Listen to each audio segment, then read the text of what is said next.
திமிரில் 2 வகை இருக்குது. ஒன்று அழிவுபூர்வமான திமிர், அழிக்கின்ற திமிர். இன்னொன்று ஆக்கப்பூர்வமான திமிர், ஆக்கத்தை பாதுகாப்பை ஏற்படுத்துகின்ற திமிர். 2 திமிர் இருக்குது. ஒரு திமிர் நம்மளை அழிச்சிரும், இன்னொரு திமிர் நம்மளை பாதுகாக்கும், அமைதியை தரும். இப்போ அழிக்கின்ற திமிர் என்ன திமிர் அப்படின்னா, நோயாளிகளுக்கு நோயின் மூலமாக ஏற்படுகிற வலி, நோயாளிகளுக்கு வலி ஏற்படும். அந்த வலி தான் திமிரை ஏற்படுத்தும். ஆனால் 2 வலி இருக்குது.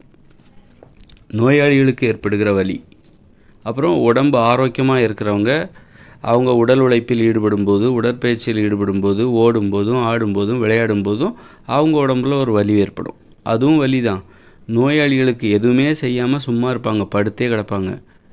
அவங்க என்ன நோயாக, சர்க்கரை நோயாக இருக்கலாம், புற்றுநோயாக இருக்கலாம், ஆஸ்மாவாக இருக்கலாம், வீசிங்காக இருக்கலாம், மூலமாக இருக்கலாம், வயிற்று வலியாக இருக்கலாம், தலைவலியாக இருக்கலாம்.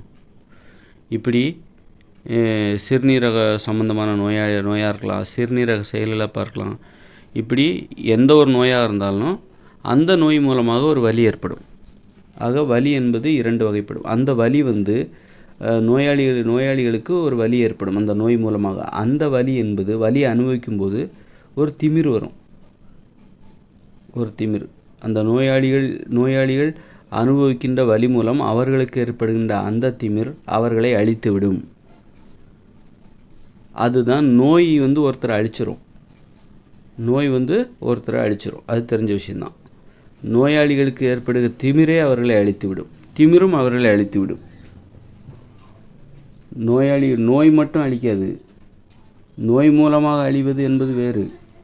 நோயாளிகளுக்கு ஏற்படுகிற திமிர் இருக்குல்ல, அந்த திமிரே அவர்களை அழித்துவிடும். அவர்களால் உணர்ச்சிகளை கட்டுப்படுத்த முடியாது, அவர்களால் கோபத்தை கட்டுப்படுத்த முடியாது. அவங்க எரிஞ்செறிஞ்சு விடுவாங்க, சந்தேகப்படுவாங்க, யாரையும் நம்ப மாட்டாங்க, திட்டிகிட்டு இருப்பாங்க, அல்லது கோவப்படுவாங்க, அமைதியாக இருக்க மாட்டாங்க. அதனால் அந்த கோபமே அவங்கள அழிச்சிரும். அவங்க உடம்புல இருக்கிற நோயும் அழிச்சிரும் அவங்கள. அந்த நோயின் மூலமாக ஏற்படுகிற வலியினால் அவர்களுக்கு ஏற்படுகிற திமிர். யாருக்கிட்டையும் ஒரு பணிவாலாம் இருக்க முடியாது அவங்களால. அவங்க ஒரு நோயாளி, அவங்களால பணிவாலாம் மரியாதையெல்லாம் அந்த அளவுக்கு பேச முடியாது, வேணால் கஷ்டப்பட்டு பேசும். ஆக நோயும் அழிச்சிரும். நோயாளிகளுக்கு ஏற்படுகிற அந்த வலி மூலம் அவர்களுக்கு ஏற்படுகிற அந்த திமிர், அவர்களை அழித்துவிடும், நோயாளிகளை அழித்துவிடும். ஆனால் ஆரோக்கியமாக இருக்கிற ஒருவர், அவர் உடற்பயிற்சி செய்வதன் மூலமாகவும், உடல் உழைப்பில் ஈடுபடுவதன் மூலமாகவும், ஓடுவதன் மூலமாகவும், ஆடுவதன் மூலமாகவும், விளையாடுவதன் மூலமாகவும் அவரது உடலில் ஏற்படும் வலி, அந்த வலி மூலமாக அவருக்கு ஒரு திமிர் ஏற்படும். அந்த திமிர் என்பது அவருக்கு அவருடைய உணர்ச்சிகளை கட்டுப்படுத்தும், அவருடைய கோபங்களை கட்டுப்படுத்தும், அவரது உணர்வுகள் அனைத்தையும் அமைதியாக மாற்றும், ஆக்கப்பூர்வமாக மாற்றும். அதுதான் ஆக்கப்பூர்வமான திமிர். உடம்பு ஆரோக்கியமாக இருக்கிறவங்க நல்ல உடல் உழைப்பின் மூலம் வலி ஏற்பட்டாலும் ஆனால் அவங்க அமைதியாக தான் இருப்பாங்க. கோபத்தை ஈஸியாக கட்டுப்படுத்துவாங்க. நல்ல உடம்புல வலி இருக்கிறவங்க ஆரோக்கியமாக இருக்கணும், உடம்புல வலி இருக்கணும், நல்ல உடல் உழைப்பில் ஈடுபட வேண்டும், அதன் மூலம் உடலில் வலி ஏற்பட வேண்டும். அந்த வலி உடல் உணர்ச்சிகளை கட்டுப்படுத்தும், உடலை கட்டுப்படுத்தும், உடல் உணர்வுகளை கட்டுப்படுத்தும், வலிமையாக்கும், உடலையும் வலிமையாக்கும். உடல் வலிமையாச்சுனாலே உடல் உணர்வுகளும் வலிமையாயிடும் தானே. ஒரு வலிமையான உடலிலிருந்து வலிமையான உணர்வுகள் தானே வரும். ஒரு உடம்பு வலிமையாக இருக்குது, அப்போ அவருடைய உணர்வுகளும் வலிமையாக தான் இருக்கும். ஒருத்தர் நல்ல ஆணழகன் அல்லது ஒரு பெண் நல்ல கட்டுக்கட்டாக இருக்குது, வயிறெல்லாம் படிக்கட்டு மாதிரி இருக்குது, கையெல்லாம் அப்படி கட்டு மஸ்தராக இருக்குது, அவள் உடம்பு வலிமையாக இருக்குது. அந்த ஒரு ஆணோ பெண்ணோ உடம்பு வலிமையாக இருக்குது அப்படின்னா அவங்க உணர்ச்சிகளும் வலிமையாக தான் இருக்கும். எந்த உடம்பு வலிமையாக இல்லை, அந்த உணர்ச்சிகளும் வலிமையாக இருக்காது. அவருடைய உணர்வுகள் ரொம்ப கட்டுப்பாடு உடையது. வலிமையான உடலில் இருந்து வருகிற உணர்வுகள், வெளிப்படுகிற உணர்வுகள் கட்டுப்பாடு உடையது, ஆக்கப்பூர்வமானது, அமைதியை தரக்கூடியது, பொறுமையானது, பொறுமை நிறைந்த உணர்வுகள். இதெல்லாம் ஒரு உறுதியான வலிமையான உடலிலிருந்து வெளிப்படுகிற உணர்வுகள் என்பது பொறுமை நிறைந்த நிதானமானது என்பதை தெரிந்து கொள்ள வேண்டும். அதனால் சிலர் நோய்களை விரும்புவாங்க. ஏன்னா நோய்கள் மூலமாக ஏற்படுகிற வலியை வைத்து கொண்டு நம்ம வாழ்க்கையில் முன்னேறிடலாம். நிறைய நோயாளிகள் நல்லா படிக்கக்கூட செய்வாங்க. அவங்க எந்த எக்ஸசைஸ் எதுவுமே பண்ண மாட்டாங்க, உடற்பயிற்சிலாம் பண்ண மாட்டாங்க, உடல் உழைப்பில் ஈடுபட மாட்டாங்க.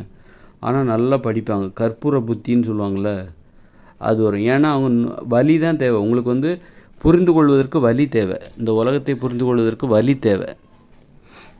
வலி தான் உங்களுக்கு புரிதல் ஏற்படும். உங்களுக்கு உடம்பில் எந்த நோயும் இல்லை, நீங்கள் உடற்பயிற்சியும் செய்யலை, உடல் உழைப்பில் ஈடுபடலை, உங்கள் உடம்பில் வலியே இல்லை, சும்மா எப்போவும் படுத்தாலும் படுத்துக்கிட்டே கிடக்குறீங்க அப்படின்னா நீங்கள் இந்த உலகத்தை புரிஞ்சிக்க முடியாது. நீங்கள் இந்த உலகத்தை புரிஞ்சுக்கணுன்னா உங்கள் உடம்பில் வலி இருக்கணும். இப்போ நோயாளிகள் உடற்பயிற்சி செய்யலை. ஒரு நோயாளி இருக்கிறாங்க, அவங்க உடற்பயிற்சி செய்ய மாட்டேங்கிறாங்க, உடல் உழைப்பில் ஈடுபட மாட்டேங்கிறாங்க. ஆனால் அவங்க நல்லா படிக்கிறாங்க. ஏன்னா அவங்க நோயாளி. ஏன்னா அவங்க உடம்புல எப்போதும் வலி இருந்து கொண்டே இருக்கும். காரணம் அவங்க உடம்புல உள்ள நோய். அந்த நோய் அவங்களுக்கு எப்போதும் ஒரு வலியை கொடுத்து கொண்டே இருக்கும். அந்த வலி மூலமாக அவங்க நல்லா படிக்கிறாங்க, பாடத்தை ஈஸியாக புரிஞ்சுக்கிறாங்க. இல்லை சும்மா ஒரு வாட்டி படித்தாலே அப்படி புரிஞ்சுப்பாங்க, அந்த அளவுக்கு புரிஞ்சுப்பாங்க. ஏன்னா ஒரு வலியோடவே எப்போதும் இருக்கிறாங்க. சின்ன வயசுலேருந்து வலியோட சிலர் சின்ன வயசுலேயே நோய் இருக்கும். அது சுவாச கோளாறாக இருக்கலாம், ஆஸ்மா நோயாக இருக்கலாம், வேறு எந்த நோயாக கூட இருக்கலாம். நோயோடு இருக்கிறவங்க பெரும்பாலானவர்கள் அவர்களை சரியாக வழிநடத்தினால் அவர்கள் ரொம்ப புரிந்து கொள்கிற திறன் அவர்களுக்கு அதிகமாக இருக்கும். ஏன்னா அவங்க வலியோடு இருக்கிறாங்க. நீங்கள் புரிஞ்சுக்கணும், இந்த உலகத்தை புரிஞ்சுக்கணும் அப்படின்னா உங்களுக்கு வலி தேவை. இந்த உலகம் நோய்களால் நிரம்பியது. அப்போது இந்த உலகத்தை புரிஞ்சுக்கணுன்னா நீங்கள் நோய்களாலேயும் அவஸ்தைப்பட்டிருக்கணும். நோய்கள் ஏற்படுத்துகிற வலியை நீங்கள் உணர்ந்திருக்க வேண்டும். அதை நீங்கள் கடந்து வந்திருக்க வேண்டுமே தவிர அதை நீங்கள் தவிர்க்காமல் வந்துவிட்டால் உங்களுக்கு இந்த உலகத்தை சரியாக புரிஞ்சிக்க முடியாது. நோய்களால் ஏற்படுகிற வலியை நீங்கள் கடந்து வந்திருக்க வேண்டும். கடந்து தான் ஆரோக்கியத்தை அடைந்திருக்க வேண்டும். நீங்கள் சிறு வயதிலேயே இருந்தே ஆரோக்கியமாக இருக்கீங்க, இன்னை வரைக்கும் ஆரோக்கியமாக இருக்கீங்க அப்படின்னா உங்களால் இந்த உலகத்தை பெருசாக புரிஞ்சிக்க முடியாது. ஏன்னா இந்த உலகம் என்பது நோய்களால் நிறைந்தது. அதனால் இந்த உலகத்தை புரிஞ்சுக்கணுங்கிறக்காக தான் இந்த உலகத்தை புரிஞ்சுக்கிட்டே ஆகணும். ஏன்னா நோயாளிகளால் நிரம்பிய இந்த உலகத்தை புரிந்து கொள்ள வேண்டுமென்றால் நோய் வேணும் உடம்புல. அதுக்காக தான் நிறைய பேர் நோயை வரவழைச்சிக்கிறாங்க ஆரம்பத்தில். சின்ன வயசு பசங்க ஏன் கட்டுப்பாடு இல்லாமல் உணவு உண்ணுறாங்க? அவங்களுக்கு கட்டுப்பாடு கிடையாது. கண்ட மணிக்கு உணவு சாப்பிட்றாங்க, கட்டுப்பாடு இல்லாமல் வாழ்கிறாங்க. அதன் மூலம் நோய்களை வரவழைத்து கொண்டு அதன் மூலம் இந்த உலகை புரிந்து கொள்ள முயற்சி செய்கிறார்கள்.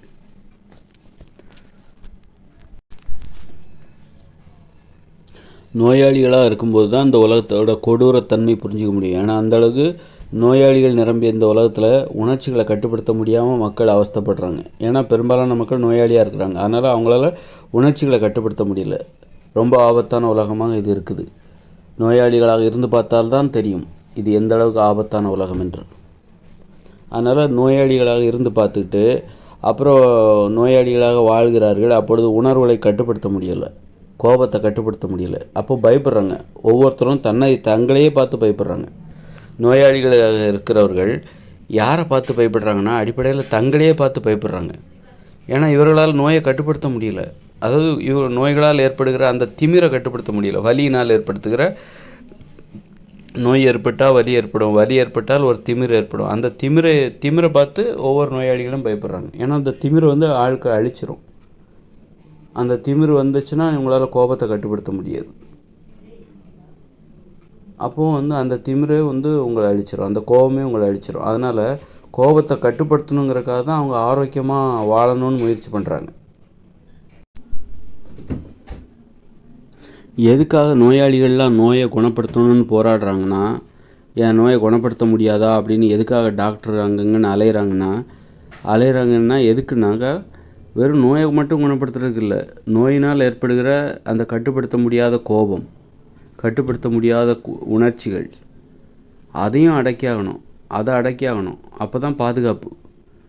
நோயே ஒரு ஆபத்து. அந்த நோய் ஏற்படுத்துகிற உணர்ச்சிகள், கட்டுப்படுத்த முடியாத உணர்ச்சிகள், கட்டுப்படுத்த முடியாத கோபம், கட்டுப்படுத்த முடியாத அந்த உணர்ச்சிகள் அதுவும் அழிச்சிரும் ஒருத்தரை. நோயாளி இருக்கிறார் ஒருத்தர், அவருக்கு அந்த நோயே அவருக்கு பாதிப்பு ஏற்படும். அப்புறம் அந்த நோயினால் ஏற்படுகிற அந்த கோபம் இருக்குல்ல, அந்த கோபமே அவரை அழிச்சிரும். அதனால தான் அவங்க என்ன பண்ணுறாங்க, நோயை குணப்படுத்தியே ஆகணும். அப்போ தான் அவருடைய உணர்ச்சிகளை கட்டுப்படுத்த முடியும். அந்த உணர்ச்சிகள்லேயும் நோய் வந்துடும். ஒரு நோயாளியின் உடலில் மட்டும் நோய் வராது, அவருடைய உணர்ச்சிகள் இருக்குல்ல, அன்பு, பாசம், காமம், கோபம், பயம், எல்லாவற்றிலும் நோய் வந்துடும். அதனால் அவர் தனது உடலில் உள்ள நோயை மட்டும் குணப்படுத்த விரும்பலை, அவரது உணர்வுகளில் உள்ள நோய்களையும் குணப்படுத்தணும்னு விரும்புகிறார். ஏன்னா அந்த உணர்வுகள், அதாவது அவருடைய கோபங்கள், உணர்ச்சிகள் எல்லாமே நோய்வாய்ப்பட்டதாக இருக்கிறது. அது கட்டுப்படுத்த முடியாததாக இருக்கிறது. அதுவே அவரை அழித்துவிடும். அவரது உடலில் உள்ள நோயும் அழித்துவிடும். அவரது உணர்வில் உள்ள அந்த நோய் இருக்குல்ல, கட்டுப்படுத்த முடியாத கோபம், அதுவும் அவரை அழித்துவிடும். அதனால தான் நோயாளிகள் ஏன் நோயை குணப்படுத்தணும்னு ஆசைப்படுறாங்கன்னா, அந்த நோய் தன்னை வெவ்வேறு வழிகளில் அழித்துவிடும் அப்படின்னு பயந்து போய் சீக்கிரமாக அந்த கோபத்தை கட்டுப்படுத்த முடியல, நான் நோயாளியாக இருக்கிறேன், என்னால் எனது உடலில் உள்ள எனக்கு எழுகிற கோபத்தை கட்டுப்படுத்த முடியவில்லை, எனது கோபமே என்னை அழித்துவிடும், ஆதலால் எனது உடலில் உள்ள நோயை குணப்படுத்தியே ஆக வேண்டும், அப்பொழுது தான் எனது கோபத்தை என்னால் கட்டுப்படுத்த முடியும், எனது உடலில் உள்ள நோயை குணப்படுத்தாமல் எனது கோபத்தை என்னால் கட்டுப்படுத்த முடியாது, எனது கோபத்தை கட்டுப்படுத்தினால்தான் எனக்கு பாதுகாப்பு கிடைக்கும், அதுபோன்று எனது உடலில் உள்ள நோயையும் குணப்படுத்தணும், அதன் மூலமாக பாதுகாப்பு கிடைக்கும். ஆக ஆரோக்கியமாக வாழ்ந்தால்தான் உணர்ச்சிகள் கட்டுப்படும். இல்லைனா உணர்ச்சிகளை கட்டுப்படுத்த முடியாது. ஏன் உணர்ச்சிகளை கட்டுப்படுத்த முடியாது? கோபத்தை ஏன் கட்டுப்படுத்த முடியல? கோபத்தை பார்த்தே மக்கள் பயப்படுறாங்க. அவங்கவுங்களுக்கு வர்ற கோபத்தை பார்த்தே அவங்கவுங்க பயப்படுறாங்க. ஏன்னா அந்த கோபங்கள் அவங்களே அழிச்சிரும். அதனால தான் கோபத்தை பார்த்து பயப்படுறாங்க. அது காரணம் நோய். இப்போ இருக்கிற நிறைய பேருக்கு நோய் இருக்குது. அதனால் அவங்க கோபங்கிறது அவர்களே அழித்துவிடும், அவர்களே அதை அழித்துவிடும். அதனால தான் அந்த கோபத்தை நிறுத்தணும் அப்படின்னா, அந்த கோபத்திற்கு காரணமாக, அந்த கோபம் உருவாவதற்கு காரணமான உடம்பில் உள்ள அந்த நோயையும் குணப்படுத்தி ஆகணும். ஒரு ஆரோக்கியமான உடலில் நம்மை அச்சுறுத்துகிற கோபம் என்பது நமக்கு வராது. நம்மையே அடிக்கின்ற கோபம் நமக்கே ஏற்படாது. எப்படின்னா ஆரோக்கியம், நம்ம உடம்பு ஆரோக்கியமாக இருக்கணும். நம்ம உடம்புல நோய் இல்லைன்னா நாம் பயப்பட வேண்டிய தேவையில்லை. நமது கோபம் நம்மை அழித்து விடாது. நமது உடம்பில் நோய் இருந்துச்சுன்னா நமக்கு அப்படி நோய் இருக்கிற நமது உடலில் நமக்கு ஏற்படுகிற அந்த கோபமானது நம்மையே அழித்துவிடும். நமது கோபமே நம்மை அழித்துவிடும். எப்படின்னா நம்ம உடம்புல நோய் இருந்தாக்கா. நமது உடம்பு ஆரோக்கியமாக இருந்தால், ஆரோக்கியமாக இருக்குது அப்படின்னு வச்சுக்கோங்க, அப்போ நமக்கு எழுகிற கோபம் நம்மை அழிக்காது, நம்மை பாதுகாக்கும். இதுதான் விதிமுறை.